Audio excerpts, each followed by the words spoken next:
Hello, everyone. Thanks for taking the time to log on and listen to GTI's first web broadcast for 2024. This presentation's in support of the recent announcement about Matt Hartman's appointment as our US President Operations.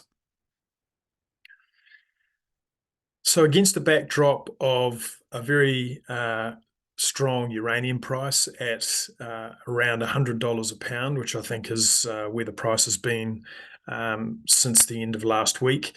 Uh, we're very keen to continue to drive our projects forward during 2024. And what we've been doing over the last few months is looking for somebody to really support our activities, our day-to-day activities, and our strategy in the US, and to complement our existing team with Jim Bothman and the team at BRS in Wyoming and Riverton. So Matt's agreed to join us, and we're very happy about that. We're delighted that he's chosen to come and work with GTI to help us to continue to aggressively pursue our projects, both from a development and a commercialization point of view. So our focus in the short term is on exploration and building the scale of, particularly of our Low Herma project, but all of our projects, and moving Low Herma towards our PEA study. We've also got some opportunities now, and we believe in the future, to have discussions with potential strategic partners around commercialization of those projects. So it's an exciting time, and we're delighted that Matt's going to be part of that going forward. So Matt's Denver-based. He's a geologist and a mining engineer. He's been in the industry for around 20 years. Has a very good and broad technical and commercial experience.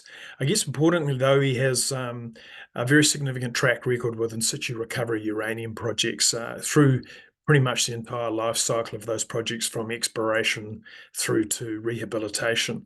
He's held senior technical roles at Uranium Resources, Strathmore Minerals, and where we first met Matt was at SRK, where he was a principal and consultant with them. More recently, he's been with Sweetwater Royalties, where he was the VP of Technical Services. Sweetwater has Wyoming's largest private land holding, and they've got very significant mineral endowments, including trona. And part of Matt's focus really was to develop that mineral portfolio and move it towards commercialization. But I think, I guess, some of his most interesting experience from our point of view was that he'd worked on and has worked on Cameco Smith Ranch Island. He's also worked on what is now Encore's Rosita Central Processing Plant in Wellfield in Texas, and also on Dewey Burdock just across the border in South Dakota, about 100 miles away, as well as Laramide's Church Rock. He's provided some due diligence services to private equity firms and Asian utilities as well. And so he's very good at evaluating projects and understanding the good ones versus the ones that perhaps aren't so good. So just to remind people of where our projects are, if you haven't encountered the detail of GTI before, and to remind those of you that have, we're about 10 miles away in Wyoming's Powder River Basin from Cameco Smith Ranch Island, the largest permitted US in situ central processing plant facility. We're just down the road from Energy Fuels Nichols Ranch, from UEC's Reno Creek and Willow Creek. And then down in the Great Divide Basin, we're very close to UR Energy's producing Lost Creek in situ recovery plant and their development project, which is Shirley Basin, around 30 odd miles away and it as a satellite deposit.